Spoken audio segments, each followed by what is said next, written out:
Días, bienvenidos. Hoy tenemos la charla gracias a la doctora Carla Paul, que nos está colaborando hoy con esta entrega para hablar sobre riquezas. Les comento un poquito sobre la doctora. La doctora está por ahí, bienvenida. Buenos días, sí. Buenos días, doctora. Bueno, les comento un poquito sobre ella. Desde el 84 al 90 estuvo en la Universidad de Justus Liebig en Alemania, donde inició en el 84 como veterinaria, luego inició sus labores como investigadora en el Instituto de Higiene y Enfermedades Infecciosas y también sacó ahí su PhD de Virología Veterinaria en esa universidad. Desde el 92 labora como profesora en la cátedra de microbiología de la Escuela de Medicina Veterinaria de la Universidad Nacional. Y en el 96 y 2002 obtuvo una cátedra a largo plazo otorgada por el Servicio Alemán de Intercambio Académico y así apoyar la docencia e investigación en el posgrado regional de Ciencias Veterinarias Tropicales de la Universidad Nacional. También del 2000 al 2002 funcionó como la directora de la oficina regional del Servicio Alemán de Intercambio Académico en San José, Costa Rica, y actualmente es la coordinadora de laboratorios de zoonosis y entomología del programa de medicina poblacional.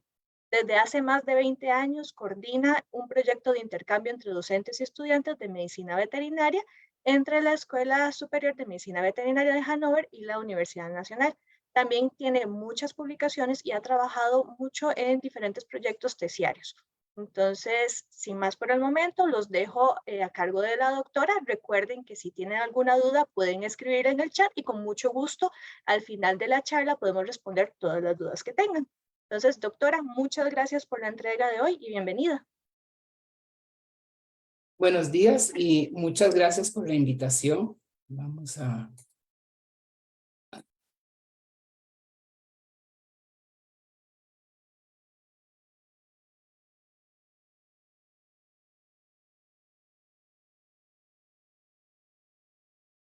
Yo no sé si ven ya la presentación. Sí, doctora, sí se ve, nada más Y de ponerle ahora en modo nada más de presentación. ponerla, ¿verdad? Perfecto. Y nada más de ponerle un puntero. Perfecto. Muy bien, como les digo, muchísimas gracias por invitarnos a dar esta charla. También saludo a la doctora Diana Chinchilla, que está presente y que nos va a apoyar con preguntas también, porque en realidad ella fue la que detectó estos últimos, la Rickettsia typhi, que es reportada por primera vez aquí en Costa Rica. Ok, lo que debes saber sobre enfermedades rickettsiales es el tema que me invitaron a presentar, ¿verdad? Y yo quisiera nada más mencionar que para esto, lo que nosotros sabemos hoy en día desde la Escuela de Medicina Veterinaria Universidad Nacional, lo trabajamos muchos estudiantes que ahora son colegas veterinarios, como el doctor Alexander Barrantes, la doctora Marta Bonilla. Trabajamos muchísimas personas, yo los mencioné aquí, ¿verdad? Y fue todo realizado con proyectos FES, ¿verdad? Lo que cuestiona tanto el gobierno hoy en día, para ponerle un poquito la cuña, ¿verdad? Y entonces hemos tratado con los proyectos FES de solucionar o responder algunas preguntas. Este proyecto sobre rickettsiosis nació con el problema de liquiosis en Costa Rica, por eso empezamos a trabajar en estos agentes, y luego con la red que tuvimos, que se llama Red RISER, eran 11 países, empezamos también a trabajar en las riquezas. Y con ayuda ahora del INCIENSA seguimos laborando en esos temas de investigación. Tal vez nada más como un poquito sobre la historia de las riquezas. Es importante mencionar que el nombre de Rickettsia es por el que descubrió el agente de las fiebres manchadas, el Rickettsia rickettsii, que es el investigador Howard Taylor Ricketts, ¿verdad? Que está ahí abajo en la foto. Así es como trabajaban en el siglo pasado, ¿verdad? Sin cuidados necesarios. Y él muere en 1910, 4 años después de detectar la Rickettsia rickettsii. Muere en México, ¿verdad? Por un brote de fiebre tifus, ¿verdad? Que es exactamente del grupo de las riquezas que vamos a hablar hoy específicamente. En 1915 también hay dos investigadores que investigan un brote de fiebre en una prisión en Alemania. Estaba leyendo un poquito la historia de Enrique de Rocha Lima, es un investigador brasileño, y Stanislaus von Probasek, que era un investigador checo, pero trabajaban en un instituto de enfermedades tropicales en Alemania. Entonces, von Probasek conoció a un brasileño porque fue a estudiar también un tiempo en Brasil. Así son las conexiones, un poquito lo que nosotros hacemos con el intercambio de estudiantes en diferentes países y de docentes, ¿verdad? Y von Probasek murió debido también a esta fiebre tifus, ¿verdad? Y un año después, el investigador brasileño identifica a la gente como una riqueza que llama Probaseki, ¿verdad? Que es de este grupo tifus del que murió también Howard Taylor Ricketts. Entonces, para que ustedes vean estas riquezas, sobre todo esta riqueza Probaseki, ¿verdad? De la que murieron estos dos investigadores, son sumamente patógenos y se tienen que trabajar en cabinas de bioseguridad nivel 3. Por eso es muy difícil de trabajar con estos agentes en laboratorios normales.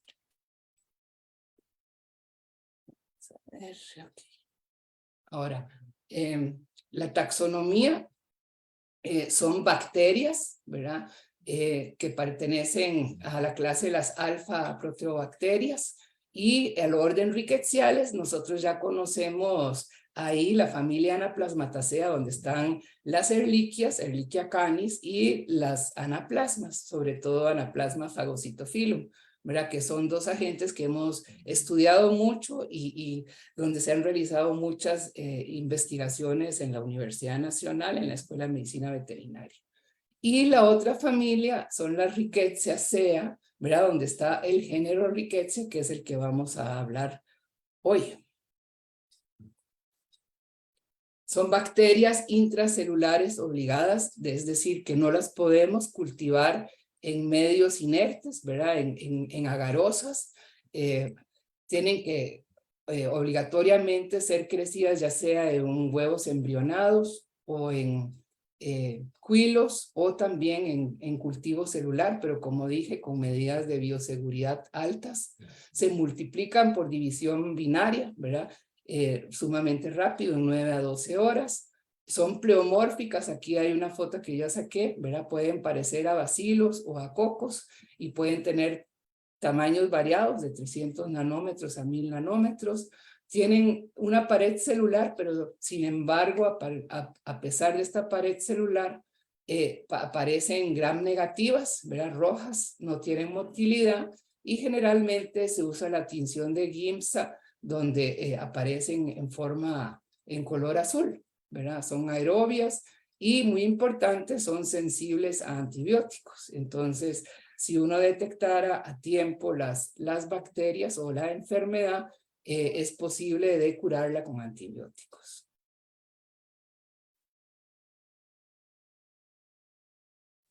Un poquito sobre cómo se transmiten y los vectores involucrados.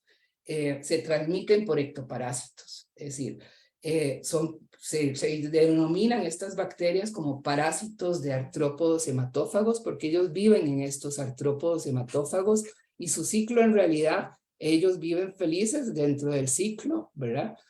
Y el artropodismo no es afectado por estas riquezas. En algunos casos pueden ser transmitidos de la pulga a los huevos, ¿verdad? O también de la garrapata a los huevos. Entonces se habla de una transmisión transovarial, o también puede ser transmitida de un estadio a otro, ¿verdad? Del estadio del huevo a la larva, a la ninfa. Entonces puede ser que la larva se infecte en garrapata, se infecte cuando toma sangre de un roedor o de un animal, un pájaro, y la ninfa y los adultos después la pueden seguir replicándose las bacterias en ellos y seguir transmitiéndose a otros animales, ¿verdad? Sobre todo en garrapatas que tienen 2 o 3 diferentes hospederos, entonces con eso se puede transmitir. Pero generalmente se dice que los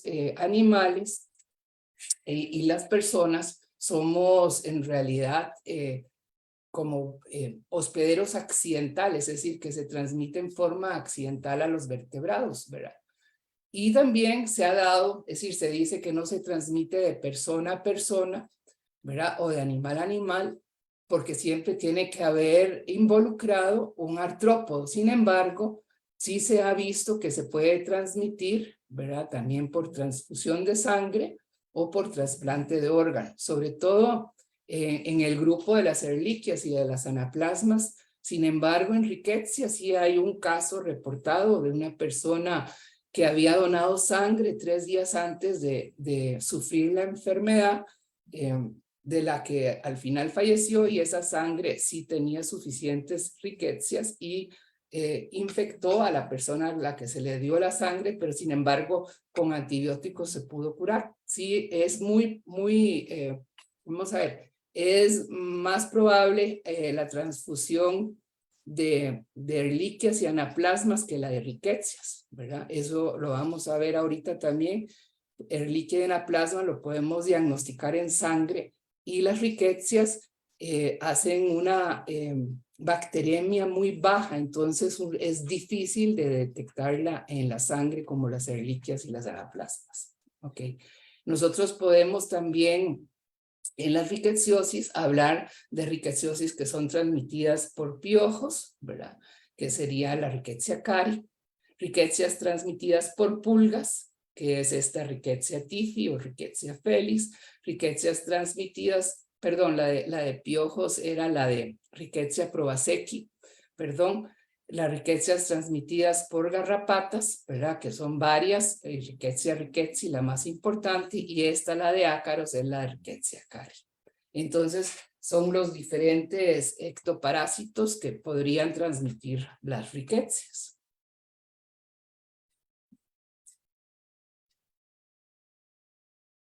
Un poquito sobre el ciclo de replicación de las ricketsias.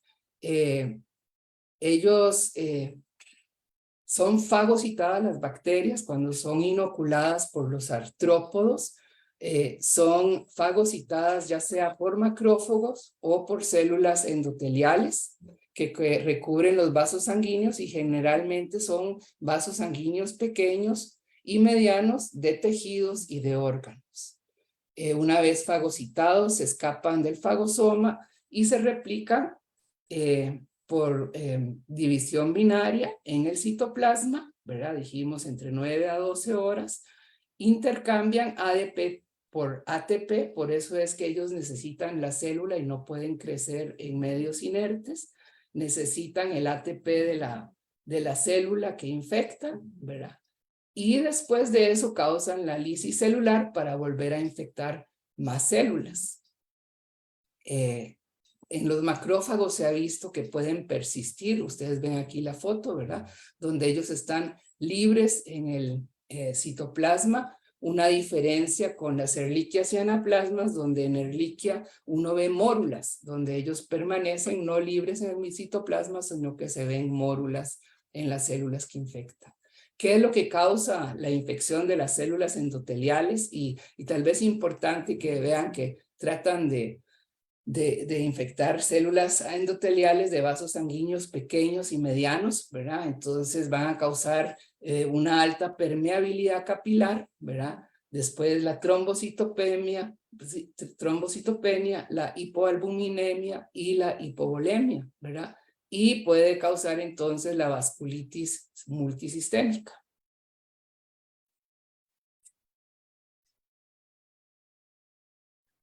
Un poquito sobre la clasificación de las ricketsias. Son, según los análisis genéticos, se dividen en 3 grupos, ¿verdad? El que más hemos conocido y más hemos trabajado siempre ha sido el grupo de las fiebres manchadas, donde como el más importante de estos es Rickettsia rickettsii, ¿verdad? Sin embargo, también dentro de este grupo están la Rickettsia felis, Rickettsia amblyomatis, Rickettsia monacensis, que han sido reportados en Costa Rica en los estudios que se han realizado tanto en la UCR y en la UNA, en las publicaciones que he revisado, ¿verdad? Y también hay un trabajo que habla también del año 90 del siglo pasado, donde también habían encontrado Rickettsia cari, ¿verdad? En ácaros. El grupo tifus, ¿verdad? Que causan la fiebre tifoidea. Acuérdense, Rickettsia prowazekii, que es de piojos, ¿verdad? Que fue la que causó la muerte de los 2 investigadores que descubrieron las rickettsias. Y nosotros ahora vamos a hablar sobre Rickettsia tifi, o por lo menos al final de la presentación vamos a hablar todo lo que conocemos y lo que todavía no conocemos de Rickettsia tifi, ¿verdad? Y cómo controlar esta riqueza. Y hay un grupo ancestral que también Rickettsia belli ha sido encontrada en garrapatas de aves de Costa Rica o, por ejemplo, en garrapatas de tortugas. Sin embargo, muchos de estos aún no se conoce exactamente si causan enfermedad o no causan enfermedad, ¿verdad? En el grupo de los Ricketts, de los investigadores de ricketsiosis, han tratado como hacer un cuadro, ¿verdad? Para aproximar la clínica de las ricketsiosis. Ustedes ven que hay muchísimas rickettsias, ¿verdad? Y en realidad, cuando nos reunimos en los congresos, el padre de las ricketsiosis es el doctor Walker. Él siempre dice que nosotros lo que estamos haciendo es encontrando cada vez más riquezas, pero en realidad no estamos investigando los ciclos de esas riquezas y la importancia clínica que tienen esas riquezas, porque hay muchas que, por ejemplo, como Rickettsia amblyomatis, ¿verdad? Que se ha encontrado en las garrapatas de perro en Costa Rica, y en realidad no sabemos si causa o no causa enfermedad. Ahí todavía hay controversia. Algunos dicen que causa enfermedad, otros que no, ¿verdad? Pero tal vez ahora que les explique los resultados que hemos obtenido de nuestras investigaciones, ustedes pueden después tomar como algunas conclusiones de la importancia de estas riquezas. Las que sí sabemos, ¿verdad? Son prowazekii, tifi y rickettsi, que son patógenas. Entonces, la aproximación clínica siempre van a haber una triada, ¿verdad? Siempre va a haber fiebre, ¿verdad? Puede haber exantema o puede no haber exantema, y puede haber escara o no escara. Entonces, el síndrome de fiebre con o sin exantema, ¿verdad? Se dice que causa el tifus epidémico, ¿verdad? Que es Rickettsia prowazekii, el tifus exantémico, ¿verdad? Que es el Rickettsia tifi, fiebre con o sin exantema, también la Rickettsia felis, que la hemos encontrado en pulgas de perros, pulga de gato, pero en perros y en gatos, Rickettsia felis, ¿verdad? Y la Rickettsia helvética. Fiebre, escara y exantema, ¿verdad? Esa se encuentra con Rickettsia rickettsii, ¿verdad? También Rickettsia monacensis es la que encontramos en Costa Rica. Y hay muchísimas otras rickettsias, pero esas no se han encontrado todavía aquí en Costa Rica. Y después hay otro síndrome que es escara y adenopatías con otras rickettsias. Ustedes ven que las especies de rickettsia son muchísimas y todavía hay muchas que encontrar. Si ustedes ven, por ejemplo, les he hecho como un recuento de las que hemos encontrado en perros y gatos de Costa Rica. Tal vez después la doctora Chinchilla nos puede contar un poquito de lo que han encontrado ellos en humanos, ¿verdad? Pero hemos encontrado Rickettsia felis, ¿verdad? Ustedes ven Rickettsia felis, fiebre manchada por pulgas, fiebre con o sin exantema, ¿verdad? En pulgas de perro y gato. Hemos encontrado Rickettsia amblyomatis en garrapatas de perro, ¿verdad? De ahí todavía no sabemos si es o no es patógena, ¿verdad? Hay ciertas riquecias que son apatógenas. La Rickettsia monacensis la hemos encontrado en garrapatas de perro. Rickettsia zambonensis también en una pulga de un perro, que era una pulga de gato, pero sobre un perro, ¿verdad? Y Rickettsia rickettsii en garrapata de conejo, que fue el primer caso que se había descrito en la UCR con la doctora Laia Jung, ¿verdad? Cuando se encontró por primera vez la presencia de Rickettsia en el país. Y desde el 2012 al 2023 empezaron a hacer estudios en vida silvestre, y ustedes ven que con la gran biodiversidad de animales que tenemos, ¿verdad? Por ejemplo, se encontró Rickettsia ripicephali en una garrapata de un pecarí Barbie blanco, ¿verdad? Se encontró una Rickettsia que es un candidato a una nueva especie de Rickettsia en una boa, ¿verdad? Después otra Rickettsia en un puma, ¿verdad? Que es un genotipo IBRCRC, ¿verdad? Después también encontraron una nueva Rickettsia que no había sido reportada y que la llamaron Rickettsia nicoyana, todavía es un candidato en una garrapata de un murciélago, y otras en una garrapata de murciélago donde no sabían cuál era, si era Massilae y Ripicephali. ¿Qué les quiero decir con esto? Que vamos, primero que nada, las Rickettsias que se han detectado, generalmente se encuentran, se pueden diagnosticar en pulgas y en garrapatas o en piojos o en ácaros. Eso es lo más fácil. Cuando a mí me vienen a traer muestras al laboratorio, por ejemplo, para hacer un diagnóstico de Ehrlichia de anaplasma, es suficiente con traer la sangre del animal para poder diagnosticar Ehrlichia y anaplasma. Sin embargo, para rickettsias siempre se había solicitado traigan el ectoparásito, la garrapata o la pulga, porque ahí es más fácil detectar la ricketsia. Porque la ricketsia no causa no hay muchas bacterias en la sangre, entonces es muy difícil de diagnosticarla. Sin embargo, las técnicas han ido mejorando y cada vez es más fácil de empezar a diagnosticar con técnica de PCR en tiempo real las rickettsias, pero siempre hay pocas bacterias, entonces a veces su diagnóstico es bastante difícil, pero tal vez eso nos lo puede explicar también mejor la doctora Chinchilla. Entonces, estas rickettsias que se han detectado en medicina veterinaria, las hemos detectado siempre en pulgas o en garrapatas de diferentes animales, ¿verdad?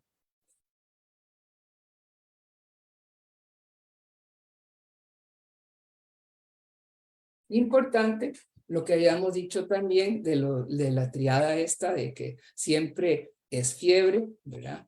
Escara, la escara es generalmente, perdón, voy a devolverme otra vez. La escara generalmente no es cuando ha picado una pulga, sino que aparece cuando ha picado una garrapata, ¿verdad?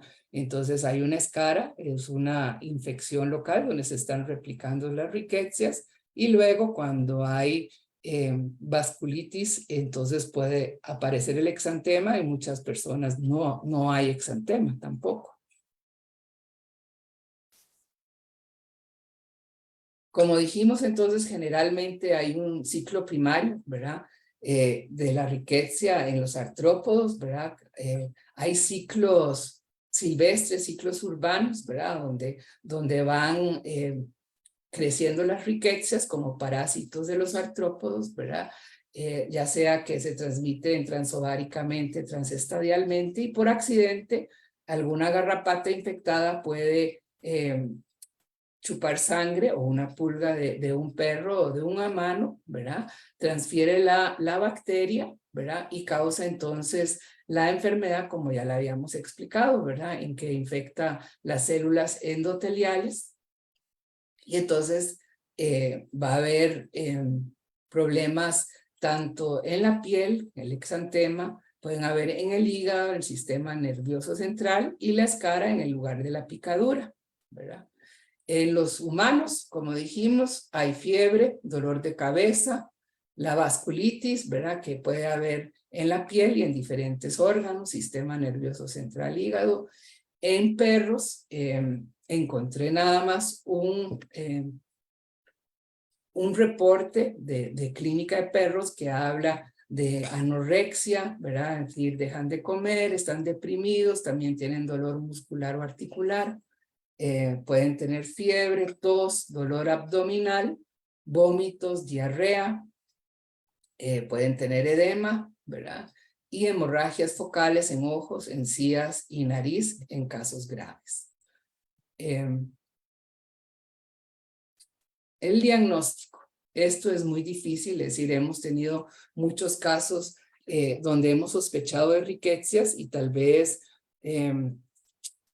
les cuento que hace 10 años ya hemos tratado siempre de diagnosticar una rickettsiosis en perros. Hemos guardado muchos sangre de perros que nos mandaban para Ehrlichia en la plasma y nos daban negativo, ¿verdad? Y entonces los tenemos guardados y es un estudio que queremos realizar durante este año, ahora que tenemos una técnica más sensible para riquezia, de correr todos esos negativos para ver si tenían rickettsiosis, ¿verdad? Porque siempre nos daban negativos, los perros estaban enfermos y nosotros siempre decíamos será una rickettsiosis, pero como les digo, con un PCR convencional no era posible diagnosticarlo, siempre salían negativos.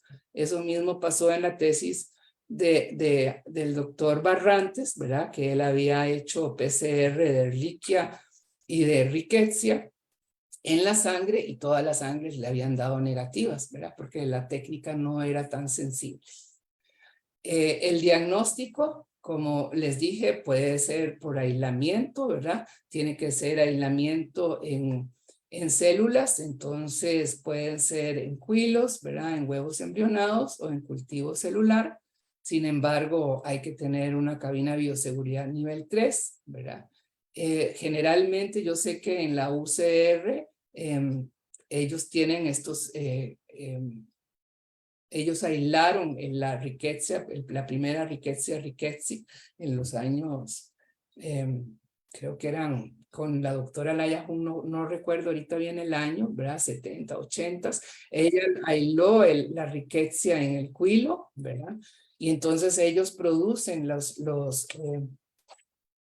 antígenos y estos antígenos.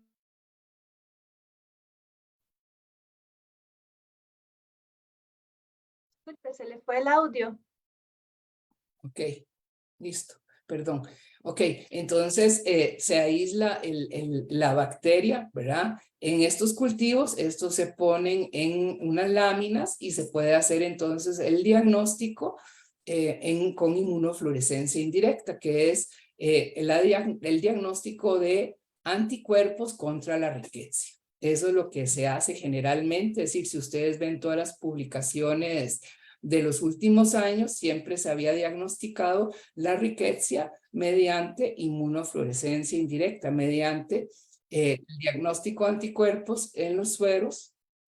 Y un suero pareado significa que uno utilizaba, en un caso clínico también se usaba, en humanos se usa, ¿verdad? Se diagnostica a ver si hay anticuerpos en el paciente y después, 4 semanas después, se toma otra muestra y tienen que haber un cambio en el título de los anticuerpos de cuatro niveles, ¿verdad? Digamos, si tenía uno en 16, tiene que tener entonces 32, 64, a uno en 256, un cambio significativo del título y eso es indicativo, ¿verdad?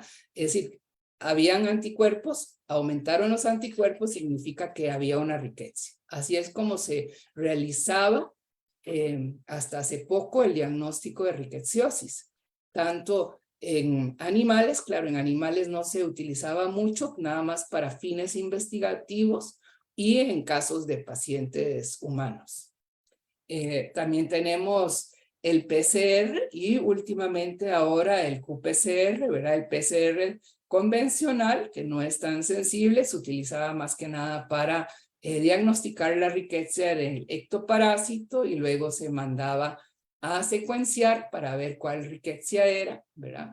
Hoy en día tenemos ya un qPCR que lo implementó el CDC en Atlanta. Nosotros recientemente hemos comprado la sonda y queremos empezar a trabajar ya con el diagnóstico de riquezas en sangre de animales. Pero como les dije, hay una baja viremia, entonces es muy difícil encontrar las riquezas a menos que sean ya casos generalizados, ¿verdad? El tratamiento es muy sencillo, ¿verdad? Es con antibióticos, es con doxiciclina, ¿verdad? Tetraciclina, cloranfenicol. Sin embargo, uno tiene que estar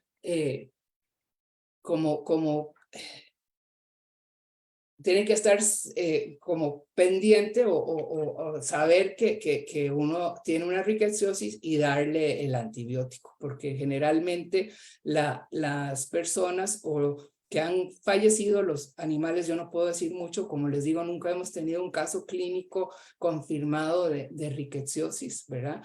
En animales, ni en perros, ni menos en gatos u otros animales. Pero en las personas que han fallecido, y después les voy a contar una experiencia que vivimos en el año 94, ¿verdad? Las personas que fallecen es porque no se les diagnosticó a tiempo y no se les trató a tiempo con los antibióticos. Aquí entonces, este es el cuadro que les quería enseñar, ¿verdad? Estos son el primer caso, ¿verdad? Que detectó fue la doctora Laia Jung en microbiología de la UCR. Ella fue la riquecióloga de Costa Rica, ¿verdad? La que empezó con los estudios y después el aislamiento en Cuilos, ¿verdad? Y la siguió después la doctora Liz Taylor, muy querida por nosotros, y ahora la doctora Adriana Trocho, y creo que también la doctora Corrales. Entonces, el primer caso fue en 1977. Este mapa nos lo proporcionó Liz Taylor, la doctora Taylor, y para enseñar los pocos casos que habían reportados hasta el 2012, ¿verdad? Esto fue cuando estábamos realizando el estudio FES en conjunto. Entonces habían casos reportados en San Carlos que en realidad no estaban seguros si en San Carlos eran los muchachos, habían sido unos estudiantes que enfermaron, pero no se sabía si estos estudiantes habían estado en algún otro lugar antes de llegar ahí a la sede de San Carlos, ¿verdad? No, estos eran de San Ramón, perdón, los de San Ramón eran los muchachos de la UCR, perdón. En San Carlos habían dos casos, el primero en 1977, donde aislaron la riqueza de una garrapata de un conejo, ¿verdad? Y después en 2005 en Sarapiquí se conocía un brote, en Guapiles también 2 brotes, en Limón 3 brotes, ¿verdad? De riqueciosis. Estos son riqueciosis en humanos. Y este caso de Turrialba, sí yo lo viví ya desde la Universidad Nacional. En ese entonces apenas estaba empezando a trabajar en la Escuela de Medicina Veterinaria y nos llegó, nos contactaron desde el Hospital México de un caso, un señor que había fallecido, ¿verdad? Con un rash, así lo habían descrito. En ese entonces el que estaba hablando con los médicos del Hospital México era el doctor Luis Rodríguez, y ellos sospechaban que podía haber sido una enfermedad transmitida por un monito que ellos tenían. Y yo me acuerdo que donde están las residencias hoy de los estudiantes del Hospital de Menores, ahí había una jaula y ahí tenían el monito, ¿verdad? Era un señor que falleció y en el velorio de este señor, la hermana empezó a tener también un rash, ¿verdad? Y falleció, el señor falleció, la hermana falleció.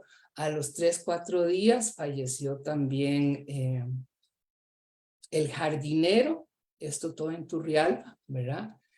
Y no se sabía qué podía ser, ¿verdad? En ese momento se sospechaba de algo viral, ¿verdad? Se mandaron las muestras en ese momento se mandaron muestras del mono al CDC Atlanta y se enfermó también la nieta de la señora. Es decir, fallecieron 3 adultos y se enfermó la nieta. Todo pasó como en cuestión de 2 semanas, 3 semanas, fue muy rápido. Y en el hospital de niños, sí, un médico tuvo la sospecha y dijo, no, esto es, había estudiado en España, entonces él tenía el conocimiento, dijo, esto yo lo vi, esto es una rickettsiosis, y a la niña la salvaron, ¿verdad? Porque le dieron antibióticos, pero este fue el caso que uno dijo, uy, es decir, por desconocimiento, ¿verdad?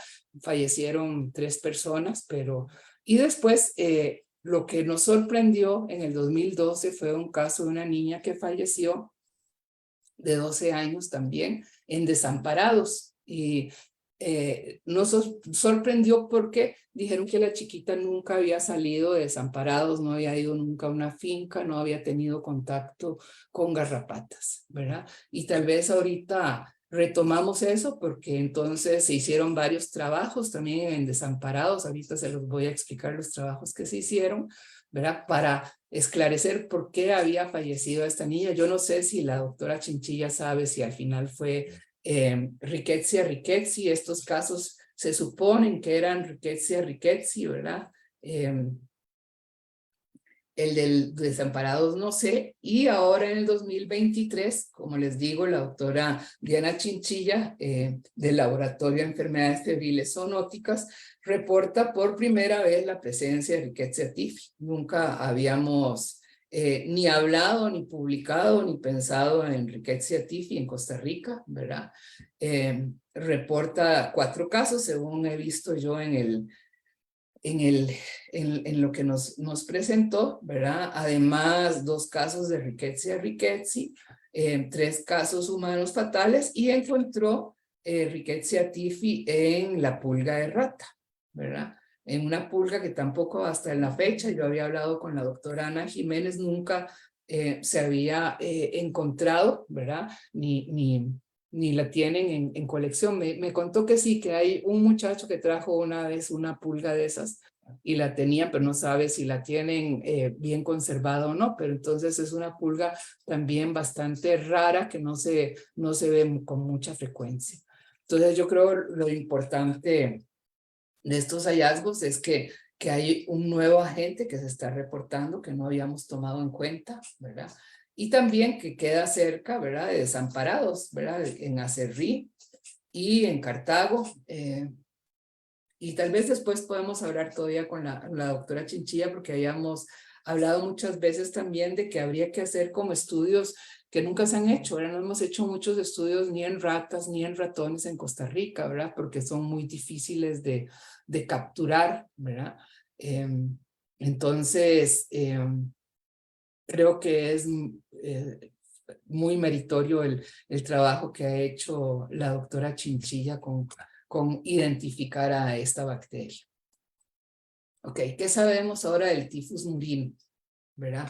Tal vez es importante porque también tuve que empezar a ver qué es, ¿verdad? Porque no todos nos hemos concentrado siempre en Rickettsia rickettsii y la Rickettsia y en Rickettsia felis y Rickettsia embryomatis, ¿verdad? Las que habíamos detectado sobre perros y gatos, en ectoparásitos, garrapatas y pulgas sobre perros y gatos, ¿verdad? Sin embargo, nunca nos habíamos preguntado o habíamos oído o pensado en tifus murino, ¿ok? Esta Rickettsia tiffi, ¿verdad? O el tifus murino se asocia con ratas y sus pulgas, ¿verdad?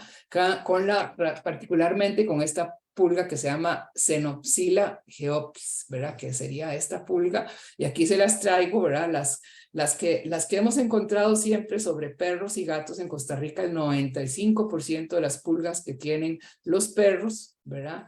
Es la pulga del gato que se llama Stenophalides felis, ¿verdad? Esta casi no la encontramos, ¿verdad? Esta también muy poquito, ¿verdad? Y esta pulga de la rata, como le dije, la doctora Jiménez me dijo que solo la vio una vez, pero no sabe si la tiene en la colección, ¿ok?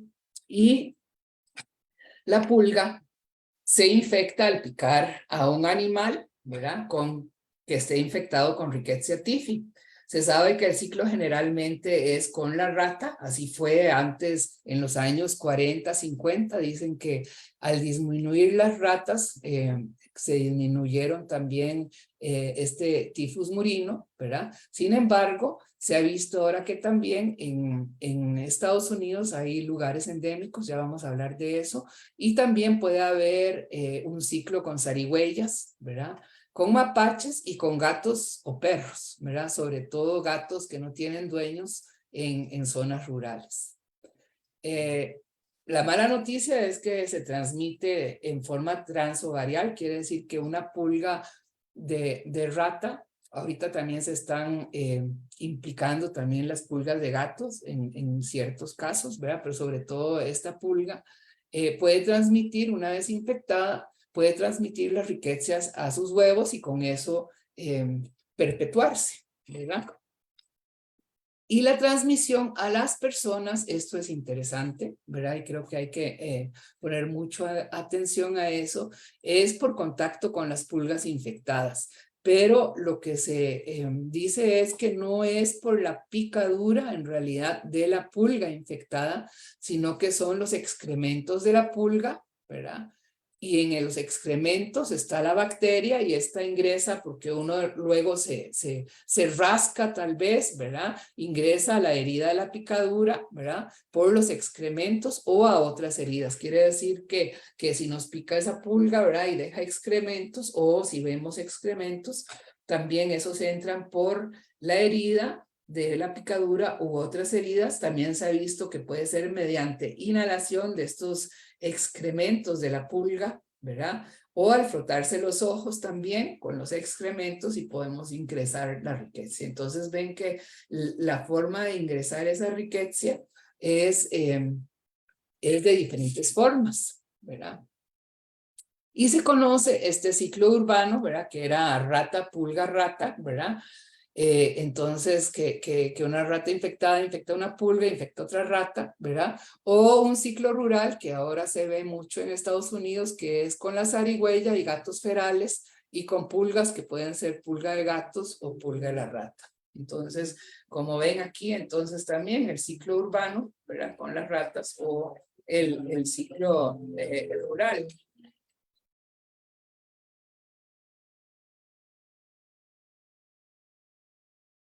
Muy bien.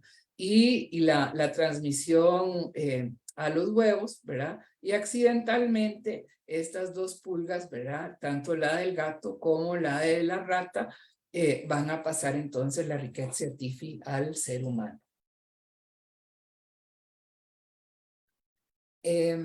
Los signos clínicos reportados en humanos, ¿verdad? Es fiebre y escalofríos, dolores corporales y musculares, pérdida del apetito, náuseas, vómitos, dolor de estómago, tos, sarpullido alrededor del 5.º día, ¿verdad? También puede provocar la enfermedad grave si afecta entonces los endotelios de hígado, riñón, corazón, pulmón y cerebro, ¿verdad? Sin embargo, la mortalidad se reporta en menos de 1% en humanos, sobre todo en Estados Unidos. Eso seguro también va a depender, me imagino, de la resistencia de la persona, del sistema inmune en ese momento de la persona, ¿verdad? Y de muchos otros factores. Y los casos que se han reportado no son muchos en la literatura, ¿verdad? Pero generalmente son de personas que tienen mascotas y que tienen presencia de pulgas. Revisé como 4 casos ahí reportados en PubMed, ¿verdad? Entonces, de un señor que enfermó de Rickettsia typhi y hicieron todos los estudios y al final se dieron cuenta que él sí tenía perros, gatos, gallinas, ¿verdad? Y que no tenía buen control de las pulgas, ¿verdad? Me imagino que gallinas atraen a los ratones y ratas, ¿verdad? Y en animales se sabe que no va a afectar a las ratas, ellas no enferman, ¿verdad? Es endémico en el sur de California y Texas, ¿verdad? Y ahí está el ciclo entre la pulga del gato y las zarigüeyas, ¿verdad? Y hay un único caso reportado en un perro, de Rickettsia typhi, donde se pone fiebre intermitente, ¿verdad? Letargo, inapetencia, linfoadenopatía, y luego nada más lo que tienen es anemia, linfopenia, trombocitopenia y hipoalbuminemia. También en estos casos clínicos que yo les dije de esa señora, hay otra señora que también era una adulta mayor que enfermó y ella tenía gatos y no le daba tratamiento antipulgas. Entonces, todos esos casos lo que tienen es eso, que tienen mascotas o que tienen muchos animales, pero no están controlando las pulgas.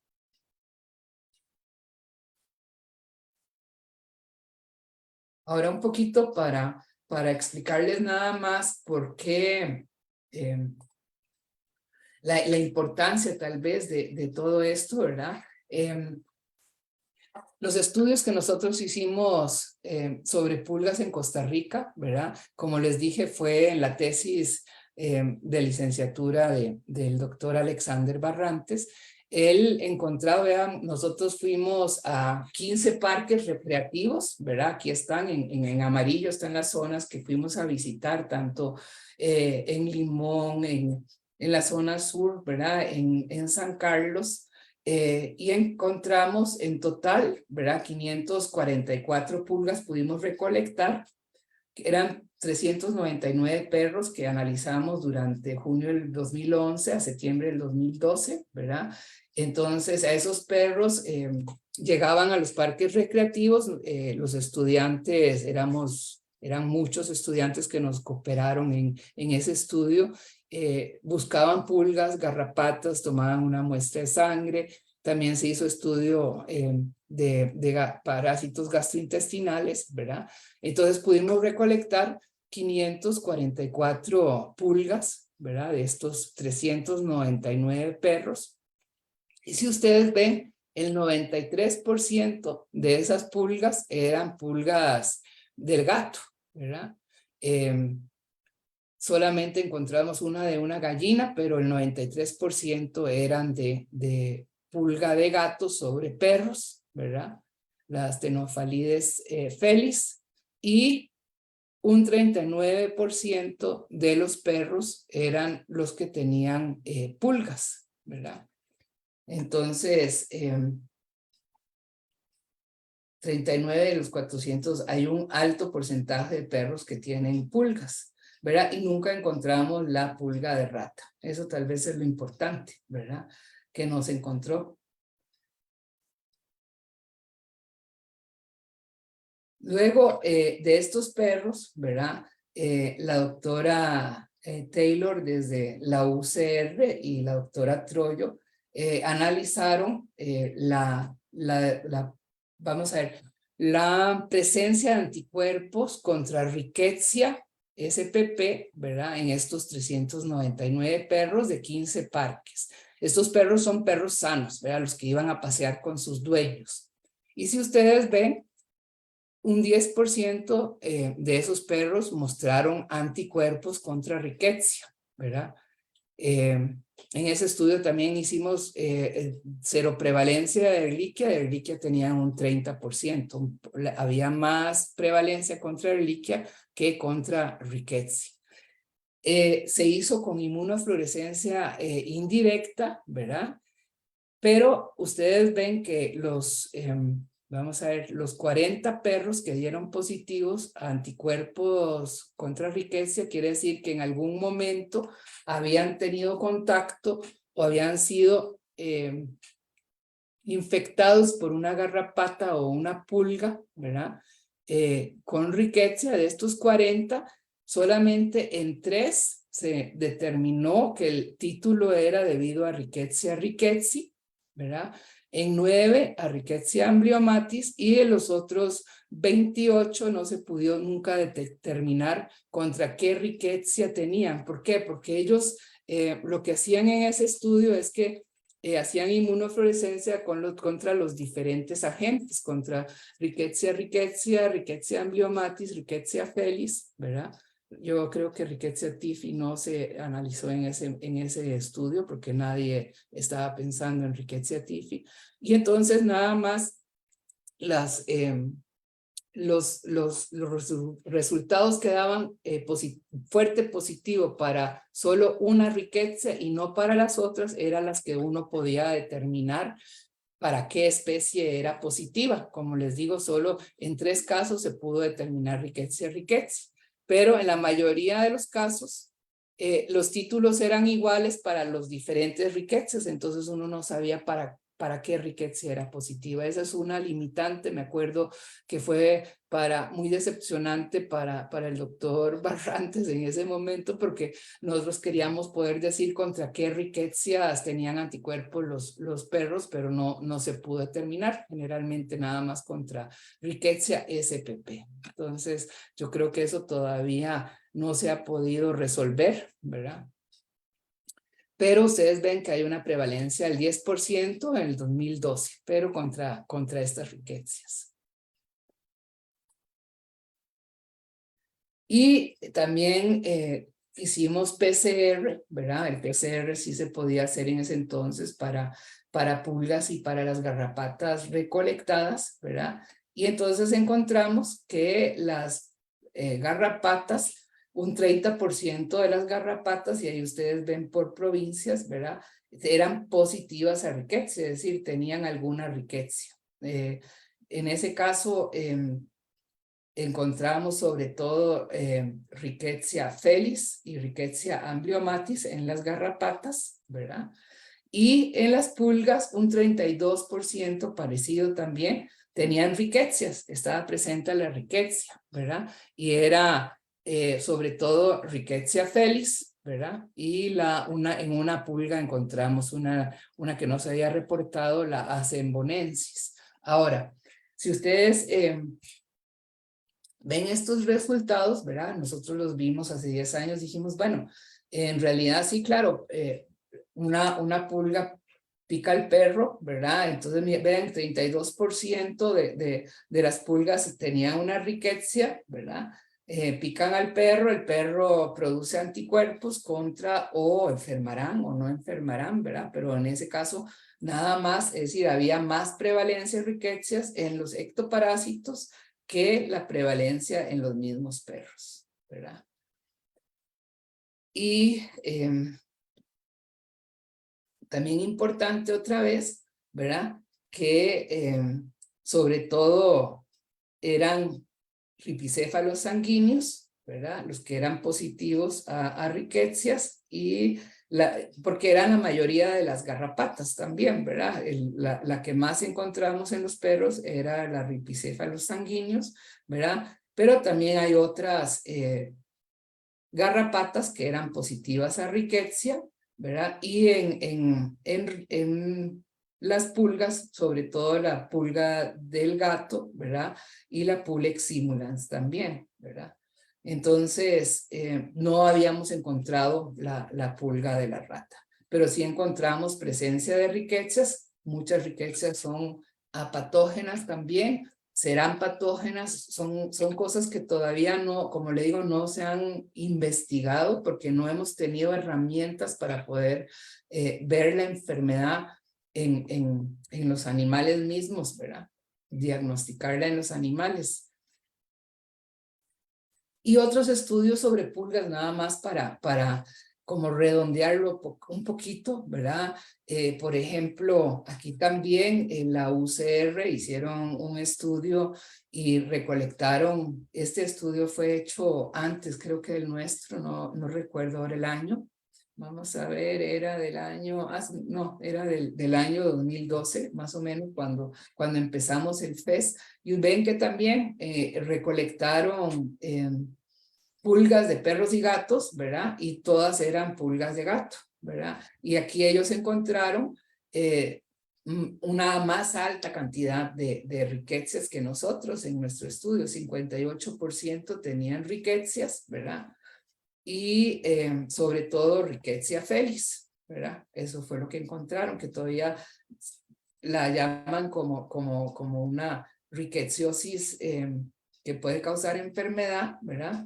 Sin embargo, no hay nada escrito en la literatura científica.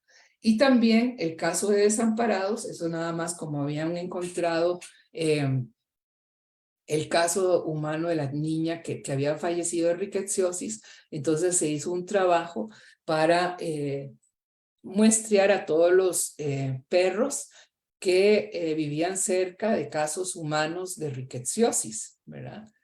Y lo compararon la seroprevalencia, ¿verdad?, de los perros con los títulos que tenían perros de refugios, ¿verdad? O de lugares donde centros de rescate de perros, ¿verdad? Y entonces también encontraron de que los perros que viven en sitios que están asociados con casos humanos de rickettsiosis, ¿verdad? Tenían títulos, eran más positivos, ¿verdad? Eran más cantidad de perros positivos a rickettsiosis que perros que venían de refugios. Entonces también encontraron una asociación, ¿verdad?, entre casos humanos y la prevalencia de rickettsia, seroprevalencia de rickettsia en esos perros. Ahora, ¿cuál es este caso ahora es de rickettsia typhi, ¿verdad? ¿Qué es lo que se puede hacer para controlar los próximos casos de rickettsia typhi, ¿verdad? Ahora con estos 3 casos fatales habría que investigar, como dije, hay que investigar primero muchas cosas, tal vez lo voy a hacer al final, pero hablando con la doctora Chinchilla, tendríamos que ver cómo fue que se infectaron estas personas, ¿verdad? Estas 3 personas, fue haciendo senderismo, fue dentro de la casa, tal vez presencia de ratas, presencia de animales silvestres, sinantrópicos, peridomiciliar, ¿verdad? Tal vez zarigüeyas que tienen pulgas infectadas, pulgas, ¿verdad? Esto es todo con pulgas. ¿Cuáles pulgas? ¿Serán las pulgas que tienen los perros y gatos o será la pulga de la rata, ¿verdad? ¿Dónde están estas pulgas? Es el ciclo urbano, es el ciclo silvestre, ¿verdad? Pero lo que sí, revisando la literatura, es muy importante, es sobre todo mantener libre pulgas a las mascotas, ¿verdad? Las casas y los patios, eso es lo que se recomienda. Estas recomendaciones sobre todo son las que emanan para California y Texas, donde tienen estos casos de rickettsia typhi, ¿verdad? Libre de pulgas a las mascotas, las casas y los patios. Entonces, utilizar los medicamentos orales o tópicos para el control de las pulgas en las mascotas, ¿verdad? Algo muy simple hoy en día, ¿verdad? Antes era con talcos antipulgas, ¿verdad? Después eran con collares antipulgas. Ahora ya hay medicamentos orales o tópicos, ¿verdad? Que eliminan no solo la pulga adulta, sino que el desarrollo de los huevos, ¿verdad? O que no hayan huevos. Entonces es muy fácil de controlar las pulgas, aunque es un poco costoso los tratamientos, pero vale la pena, ¿verdad? Recordar que solo vemos, cuando vemos una pulga adulta o las pulgas adultas, solo vemos el 5%, ¿verdad? El 95% del resto de la población son larvas, huevos y pupas, ¿verdad? Y un dato muy importante, ¿verdad? Que 100 pulgas pueden producir en un mes 500,000 de pulgas, entonces ven qué rápido puede haber muchísimas pulgas, ¿verdad? Recordar que las pupas y las pulgas paran su ciclo cuando no es conveniente, ¿verdad? Cuando hay casos así de que las casas están deshabitadas 5 meses, ¿verdad? Y viene se muda gente y de repente están los huevos que sienten y las pupas que sienten que hay movimiento y que hay calor y de repente hay un brote de pulgas en esas casas, ¿verdad? Entonces es muy importante tener en cuenta eso, por eso es tan importante de utilizar estos medicamentos que hacen que las pulgas, aunque piquen tal vez al perro, ¿verdad? O se mueren inmediatamente o no se mueren, pero los huevos que ponen no pueden desarrollarse para no tener entonces ese montón de huevos y de larvas y de pupas. Importante también fumigar las casas y los jardines para eliminar pulgas, ¿verdad? También se puede hacer mediante estos medicamentos, porque en algún momento van a nacer todas las pulgas y van a morirse con ir mordiendo a los animales, ¿verdad? Picando a los animales.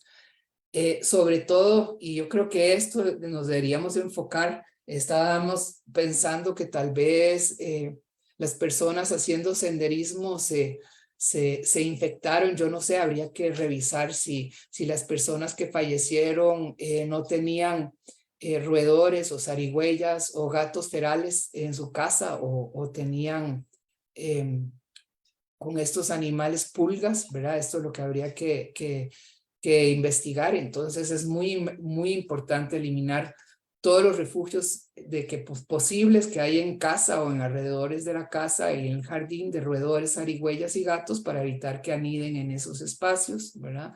Mantener los patios libres de objetos pesados, de maleza, escombros, para reducir áreas donde los animales podrían quedarse, ¿verdad? Y esconderse. Es lo mismo, sí, que no puedan pasar ahí y después tener las pulgas, ¿verdad?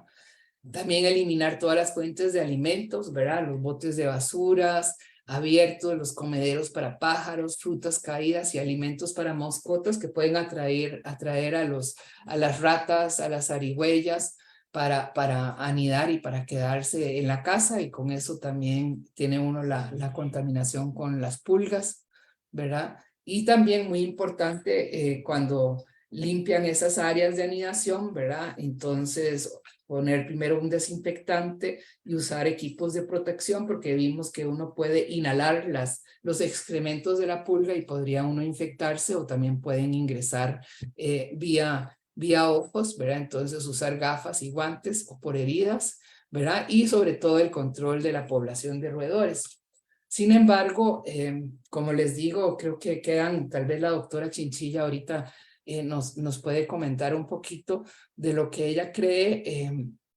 Tal vez es importante darle ahora más énfasis al control de roedores. No sé si ahora con el calentamiento global hay el acercamiento a las zonas silvestres, estos animales se han ido acostumbrando, los mapaches de fijo, las zarigüeyas, he oído que sí, las ratas pelonas, ¿verdad? Nosotros hemos tenido ahora casos de chagas, eso por eso mismo, ¿verdad? Porque las zarigüeyas, les digo un ejemplo nada más, una casa donde la enfermedad de Chagas, el Trypanosoma cruzi, se transmite por los chinches, ¿verdad? Y esos chinches los hemos encontrado en casas donde las personas dicen no sé de dónde viene, y revisando la casa vimos que habían anidado zarigüeyas en el cielo raso de esa casa, y en algún momento de ahí las zarigüeyas se fueron y se quedaron ahí los chinches. Entonces los chinches en las noches bajaban y se alimentaban de las personas y de los perros viviendo en la casa. Entonces eso igual me imagino que esas zarigüeyas o mapaches pueden dejar pulgas, ¿verdad?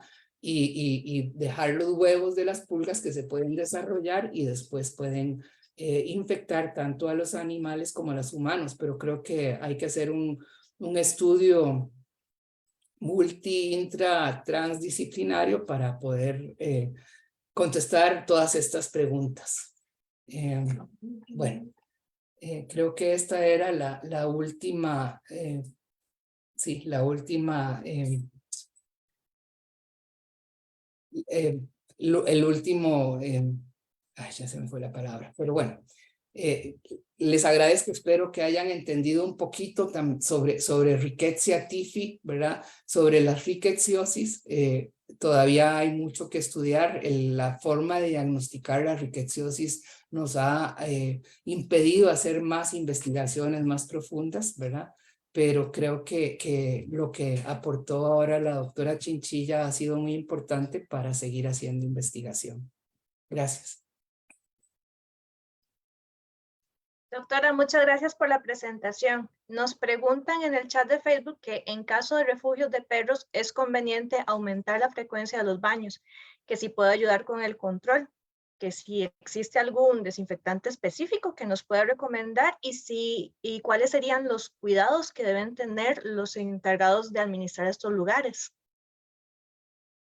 Ok, como les dije, es decir, los estudios que hemos hecho hasta la fecha, claro, fueron desde hace 10 años, habría que ver a ver si ha cambiado, pero generalmente, si en esos refugios de perros, yo creo que si hay presencia de ratas, ratones, zarigüeyas, que podrían tener otro tipo de pulgas que no sea la pulga de gato, porque en los perros solo hemos encontrado sobre todo la pulga de gato, ¿verdad?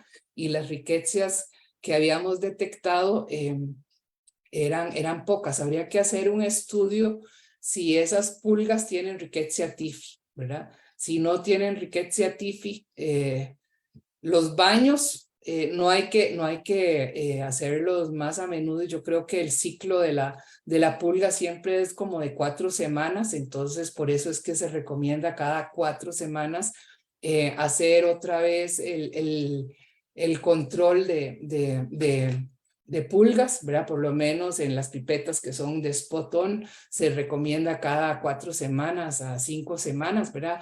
Es decir, hacerlo menos del tiempo no creo que sea recomendable, ¿verdad? Porque uno quiere agarrar ya los huevos que están naciendo, si no los huevos no les va a afectar el antipulgas. Y nada más ver, a ver, esos son los estudios que tendríamos que hacer, si de veras está Rickettsia typhi en las pulgas de los perros y en los refugios, ¿verdad? Yo creo que solamente si tienen vida silvestre cerca o muchos gatos ferales que no tienen dueños cerca de esos refugios. No sé si le contesté, voy a ver si puedo ver el chat para ver si contesté todas las preguntas de esas, ¿verdad? Y sí, a ver, chat aquí. Ok. Vamos a ver. No veo el chat, no. Ok, no sé si contesté, si no, díganme que Sí, doctora. contesté. Muchas gracias. También nos preguntan que si no hay transmisión vía picadura de la pulga al humano, vía hematógena, para la Rickettsia typhi. Pues puede ser que sí se transmita, ¿verdad? Pero lo que dicen es que sobre todo es por los excrementos que ingresan en heridas, o también puede ser la picadura y también por ingreso de los excrementos, las dos, ¿verdad? Sí. Y tengo una consulta también para la doctora Chinchilla.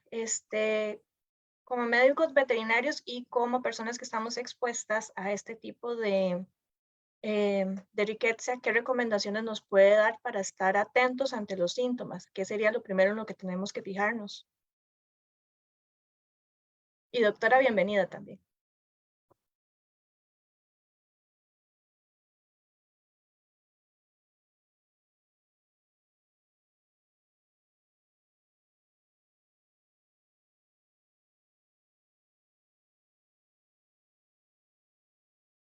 No, doctora, no la escuchamos.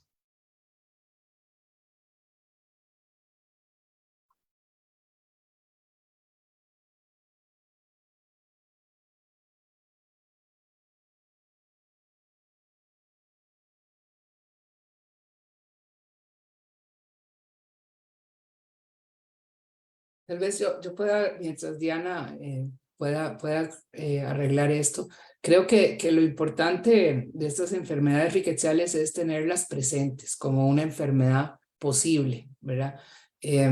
Ustedes ven que no son, que siempre cuando ocurren es como en un lugar donde hay muchísimas rickettsias, ¿verdad? Yo no sé cuántas rickettsiosis pasan inadvertidas, ¿verdad? Como una quiebra huesos, como una gripe, ¿verdad? Como muchas enfermedades que son desatendidas aquí en Costa Rica, que uno ni se da cuenta que la está sufriendo, ¿verdad? Sin embargo, en el momento en que uno ve que hay muchas pulgas en algún lugar, ¿verdad? Entonces ya tener como ese cuidado, o por lo menos en los casos clínicos fue lo que dijeron los médicos, que preguntaron, investigaron un montón de cosas en los pacientes hasta que al final se dieron cuenta que la persona también tenía muchas mascotas y siempre, bueno, hay que pensar también que la gente nunca dice que tengo pulgas, ¿verdad? Porque tampoco, entonces como inventar un poquito, bueno, si tiene muchas mascotas tendrá pulgas, ¿verdad? Y que lo piquen las pulgas.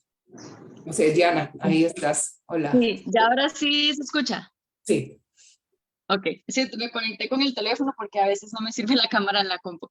Bueno, primero, buenos días, es un gusto acompañarlos y Gaby, muchas gracias por esta presentación porque está muy completa y muy bonito para nosotros que tal vez nos quedamos mucho en la parte humana, pero no sabemos en realidad cómo funciona la patogénesis y la transmisión y todo en la parte de los vectores. Entonces, muchas gracias, estaba muy bonita y muy completa. Con respecto a la consulta, ustedes, claro, ¿verdad? Como igual les mencioné en las charlas anteriores, son un grupo expuesto a muchísimas enfermedades, ¿verdad? En el caso del tifus murino, y contestando un poco de las consultas de Gaby en los casos humanos que hemos visto, ha sido muy interesante. Como Gaby nos comentó, en realidad la bibliografía lo que dice es que los casos de tifus murino son muy leves, que la mortalidad es muy baja. Lo que hemos visto en Costa Rica, en los casos que hemos detectado, es que es de una progresión bastante rápida, que es grave.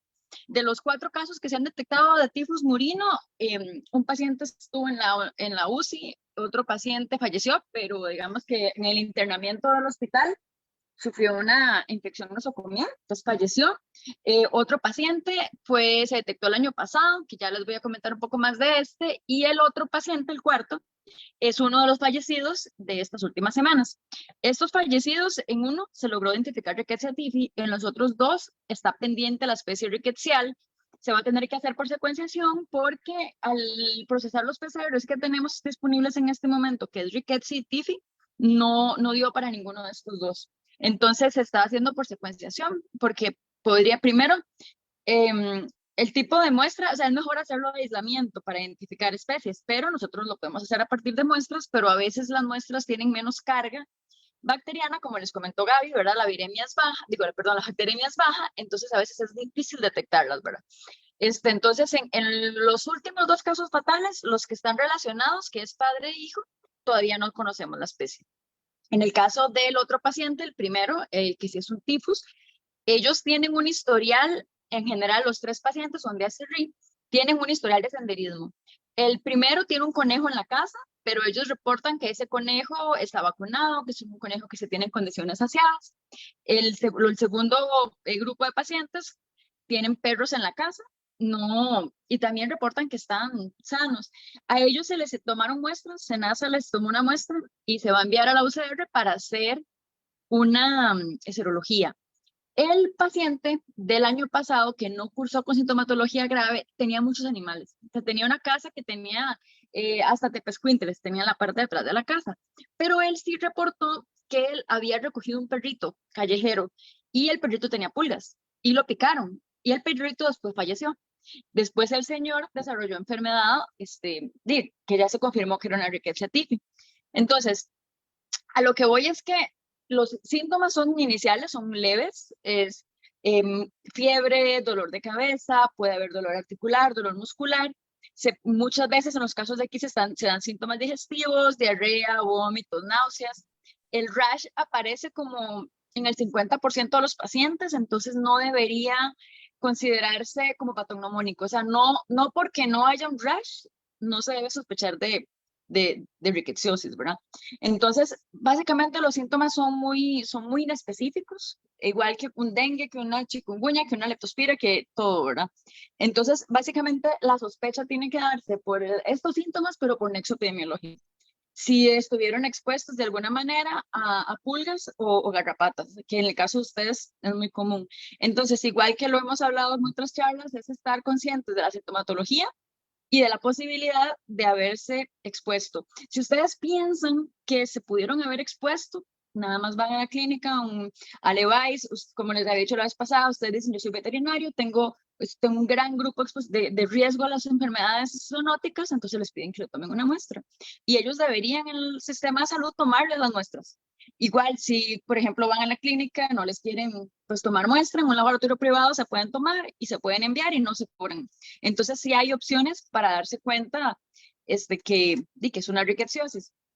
Igual, también la recomendación para la rickettsia específicamente es que si hay una sospecha que está claro, ustedes consultan con un médico, si hay una sospecha, en realidad la recomendación del CDC es que se dé tratamiento con doxiciclina, aunque no haya una confirmación de laboratorio. Eso es por la severidad con la que puede progresar la enfermedad, pero ya eso sí es bueno discutirlo con nuestros médicos y que ellos sean los que toman las decisiones, sopesando la sintomatología y el riesgo de exposición.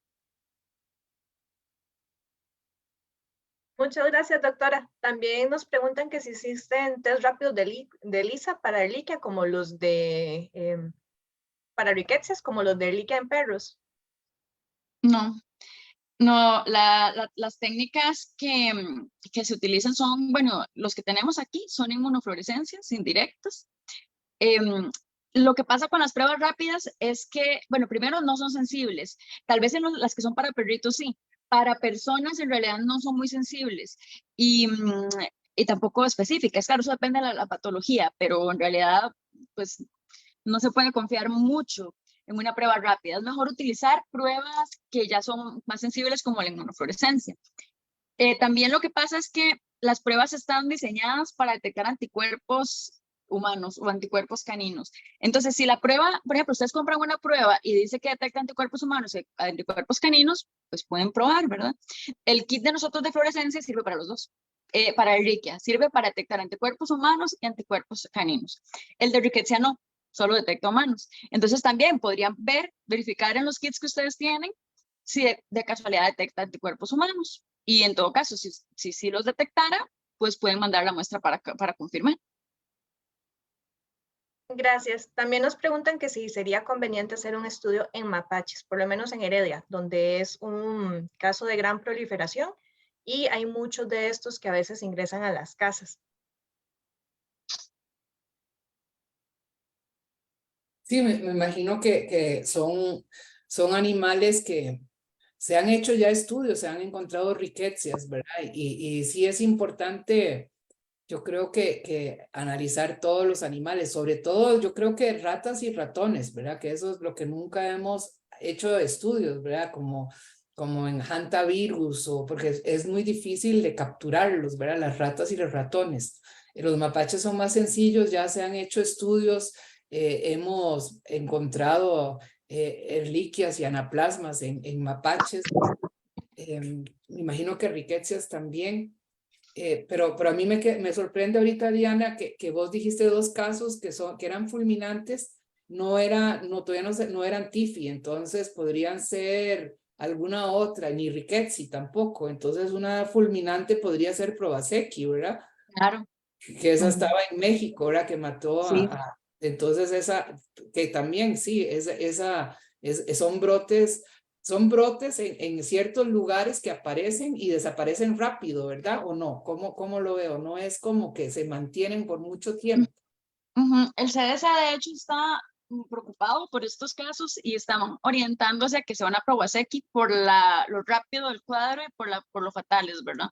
En realidad yo pensaba que Rickettsia Provasecki era solamente del piojo del cuerpo y en realidad en la literatura uno lo que encuentra es que es más en indigentes o personas en campos de refugiados porque digamos que se asocia más a condiciones antigénicas, en ese caso sí, otro rickettsiosis no podemos decir eso, ¿verdad? En ese caso como que se asocia a condiciones antigénicas en la que no se lava la ropa y por eso las personas tienden a tener el piojo del cuerpo. Pero el CDC nos dice que ellos también descubrieron que, por ejemplo, un reservorio en Norteamérica es la rata voladora, la ardilla voladora. Entonces, bueno, ustedes me dirán si aquí existe ardilla voladora, yo en realidad no sé. También podría ser, y esos son los ácaros de la ardilla voladora. Entonces ellos dicen, bueno, puede ser que que existan, o puede ser que no, pero que haya otro reservorio. Y entonces, y a lo mejor es un reservorio que no se ha identificado y que en Costa Rica sea la causa de tantos casos fatales que tenemos, porque tenemos varios casos fatales que no sabemos la especie y no dan Rickettsia y no dan Tifni. Podría ser una Prowazekii. Entonces, puede ser un reservorio que no está identificado, puede ser un vector que no sabemos. Entonces, por eso es súper importante llegar al nivel de especie, porque sí, Rickettsia sp, sabemos que está enfermo, se trata y todas se tratan con el mismo régimen de antibióticos. Pero la especie es lo que nos da el nexo epidemiológico y lo que nos habla los ciclos en nuestro país. Entonces, por eso es muy importante. Ahorita prontamente estamos trabajando en lo de la especie, pero va lento porque es por secuenciación y es un método que no está estandarizado. Entonces, ellos van a hacer su mejor esfuerzo, ojalá que sí salga. Pero sí, claro, puede ser algo que no sabemos. Eso está muy interesante y eso ya les queda a ustedes para ir al campo a ver qué animales se encuentran y a lo mejor encontramos un reservorio nuevo. Sí, tal vez para contestar esa pregunta, yo creo que hay que buscar otros animales que no hemos investigado. Mapaches se han investigado mucho, epizotes, pero yo creo que, bueno, vos me habías comentado, nosotros íbamos a hacer un estudio hace un año de rickettsiosis en una zona de minería, donde habían encontrado de verdad mucha serología en los humanos. Entonces, con Diana peloteamos un poquito como de ahí, seguro se meten en minas y ahí debe haber animales ahí que deben de tener ahí, debe haber un ciclo, ¿verdad? Porque ¿para qué? Entonces, por eso hay que buscar animales que no hemos investigado hasta la fecha, no los que están tan visibles, sino otros que no los estamos tomando en cuenta. Yo lo pienso que roedores son muy importantes en un grupo que no hemos analizado suficientemente en medicina veterinaria, ¿verdad? ¿Por qué? Porque yo recuerdo que con estomatitis vesicular de la doctora Ana Jiménez tenía que ir a las fincas de Poás y pasaban 3 días para poner las trampas, ¿verdad? Y si cae un roedor, ya esa trampa, ya otro roedor no se mete porque sabe muy bien que le va a pasar. Entonces es muy difícil todo ese manejo con roedores. Por eso es que entonces uno dice, no, más fácil un mapache, ¿verdad? O otros animales que están más accesibles, pero como esta ardilla voladora, ¿verdad? Es decir, hay muchos animales que todavía no hemos analizado y que podrían estar en ese ciclo, ¿verdad? De riquezas. Diana, yo tenía una pregunta para vos y es, ¿vos crees que con una picadura de una pulga nada más es suficiente para que se transmita tanta riqueza para que cause esa enfermedad o debe ser varias veces que se pica o también tiene que ver la inmunidad del paciente, no sé? Yo lo que entiendo es que se transmite, bueno, hay 2 formas, bueno, yo lo que entendía era 2 formas, por picadura en realidad no lo sabía, no lo he leído así. Lo que he leído es que es por las heces, exactamente, o sea, que la pulga pica, defeca y uno se rasca. Y es por inoculación de las heces de la pulga que la gente se enferma. Otra forma es por inhalación. Entonces podría ser que en una bodega o en sí, digamos en una bodega o en un lugar que esté sucio con heces de pulga podría hacer, digamos, respirarse. En realidad yo desconozco la carga bacteriana en las heces, digamos. Yo creo que eso depende completamente de eso. Muchas veces uno se expone a las cosas y no se enferma dependiendo la carga, pero no he leído eso exactamente. Yo supongo que podría ser, o sea, si hay una gran carga bacteriana en esas heces que nos estamos inoculando, uno podría enfermarse, no necesariamente tiene que ser que lo piquen un montón de pulgas, pero igual si una persona no se da cuenta y lo pican varias veces, pues aumenta el riesgo. Tal vez si uno lo pica una, no pasa nada, pero si usted lo picaron varios pulgas, si usted se rascó y todo, claro que la carga va a ser mayor. Y en senderismo, ¿cómo pensás que podría pasar? Que se sienten en algún lugar donde hay un montón de excrementos de pulga o algo así, que Sí. se inhalen o algo así. Y es que en realidad con las garrapatas es fácil imaginar que con solo que usted pase por ahí, por un matorral y hay una garrapata así parada y esperando en que agarrarse, pues se pega, ¿verdad? Yo me imagino que con las pulgas, supongo, yo no sé, es que como no conozco pues muy bien los comportamientos de los eutrópos, no sé si las pulgas también caen a la tierra y esperan que pasen pues algunos reservorios y que pase un animal. Si ellas lo hacen, yo pensaría que también es fácil que uno vaya caminando y se le suba la pulga. Sí. Pero supongo que el que más probable es si uno se sienta y tiene contacto de la piel. Por eso yo siempre lo he dicho, lo más importante para nosotros, o sea, ahí están los animales, cada vez el hombre se expone más, y no porque los animales, no solo es que entran en nuestras casas y en nuestros patios como los mapaches, es que el ser humano se va metiendo cada vez más en el ambiente de los animales, y cada vez hacen más condominios en zonas que antes eran selváticas, digamos, por ejemplo en Curridabat, que cada vez hay más condominios a la par de los ríos, los animales van a estar en contacto con nosotros. Entonces, y ustedes siempre van a estar en contacto con animales, ¿verdad? Entonces, lo que podemos hacer es prevenir nosotros que nos piquen. Si vamos a hacer senderismo, usar pantalón largo, usar repelente, revisarse el cuerpo después de hacer las actividades para que no tengan garrapatas. Si uno tiene repelente, muy probablemente no se le van a subir las garrapatas ni las pulgas. Entonces ya con eso evitamos que nos enfermemos. Igual los perros que tengan su desparasitante. Que me preguntaban también de los mapaches. Bueno, no poner bolsas de basura en el patio, no dejar comida tirada, bolsas de basura, cosas, no atraer a los animales a nuestro entorno. Están ahí y no podemos eliminarlos, y tampoco se le va a decir maten a los mapaches porque traen enfermedades. Si no, protejámonos nosotros, evitemos que entren a nuestras casas, no los invitemos, digamos, a entrar, y mantener las mascotas de lo más limpias posibles, y también ver si tienen algún síntoma de enfermedad, porque también puede ser el perrito del año pasado, pues no se sabe qué pasó. Hubiera sido muy bueno que ustedes fueran a analizarlo, por ejemplo, ir a ver, pero bueno, eso nos dimos cuenta hasta después de ese nexo epidemiológico. Pero si el perrito está enfermo, también llevarlo rápido al veterinario. Muchas gracias. Aprovechando de ese comentario, nos preguntan si recomiendan algo para tratar a los huevos, aparte del tratamiento con ectoparasitidas. Pues ahí lo más importante son estos nuevos desparasitantes, ¿verdad? Los spot-ons o los que se dan en forma oral, que hacen que la pulga de los huevos no se desarrollen. Esa es la única forma, ¿verdad? De controlarlo. Si no, lo veo muy difícil, pero creo que eso ya es como más, no sé si Ana Jiménez o Víctor Montenegro están conectados, porque como ellos son los parasitólogos y expertos en esa temática, pero yo lo que hago desde hace 20 años es eso, ponerle el spot-on a mis gatos, porque no, a darles una pastilla a los gatos es difícil, ¿verdad? Y con eso controlo las pulgas, y al perro también el spot-on o el oral, y con eso no hay problemas. Pero no sé si estarán presentes los parasitólogos para que nos puedan dar. Si no, me dejo la pregunta de tarea y luego lo colocamos. Y una última pregunta es que estos casos en humanos de Costa Rica ¿se consideran casos autóctonos? Esas personas, ninguno de ellos tuvo un historial de viajes al exterior, entonces se consideran autóctonos. El único caso que fue importado fue un niño que fue hace 2 años, pero era un niño turista, pero en realidad no sabemos si es importado o no. Muy probablemente se infectó aquí, porque igual la progresión el niño falleció y fue muy rápido.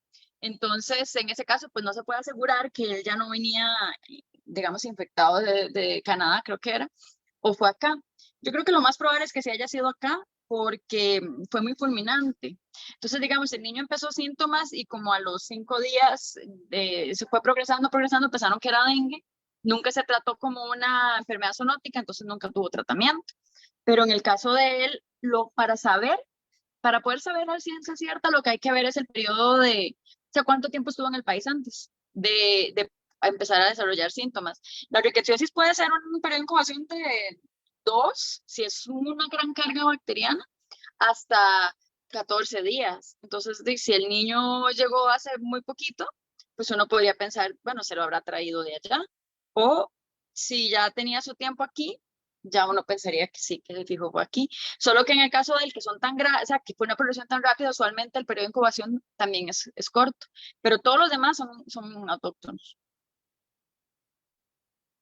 Perfecto. Ya creo que con eso abarcamos todas las preguntas. Doctora Diana, doctora Gaby, muchas gracias por la presentación de hoy.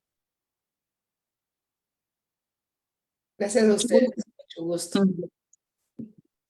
Bueno, entonces por hoy daríamos concluida la sección de preguntas. Muchas gracias por conectarse y recuerden que la charla va a quedar grabada en nuestra página de Facebook para que la compartan y la vuelvan a ver. Entonces, muchas gracias. Gracias. Hasta luego, gracias.